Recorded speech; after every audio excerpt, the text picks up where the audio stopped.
அஜித் துணிவு படத்துக்கு அப்புறமா மகிழ் திருமேனியோட இயக்கத்துல விடாமுயற்சி படத்துல நடிச்சிட்டு வராரு. துணிவு திரைப்படம் வெளியாகி ஓராண்டுக்கு மேலாகுது. அஜித்தை திரையில எப்பொழுது மீண்டும் பார்க்கலாம்னு அவரோட ரசிகர்கள் காத்துட்டு இருக்காங்க. அஜித் பட விழாக்கள்லயும் திரை நிகழ்ச்சிகள்லயும் கலந்து கொள்ளாத காரணத்தினால ரசிகர்கள் அவரை திரையில மட்டும்தான் பார்க்க முடியும்.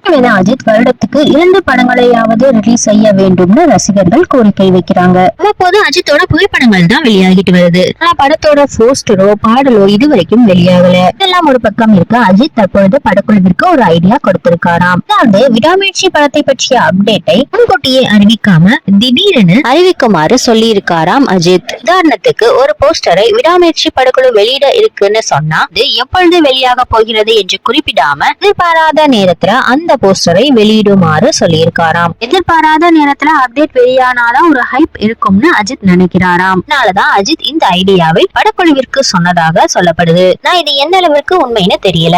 ஒருவேளை விடாமுயற்சி படத்தோட அப்டேட் எதிர்பாராத நேரத்துல வெளியானா இந்த தகவல் உண்மையா இருக்கலாம். இல்லைன்னா இது வெறும் வதந்தியா தான் இருக்கும். இந்த நிலையில விடாமுயற்சி படத்தோட படப்பிடிப்பை மார்ச் மாதத்துக்குள்ள முடிச்சுட்டு மே மாதம் விடாமுயற்சி திரைப்படத்தை திரைக்கு கொண்டு வர படக்குழு முடிவெடுத்திருக்கிறதாக தகவல்கள் வெளியாகி உள்ளது குறிப்பிடத்தக்கது.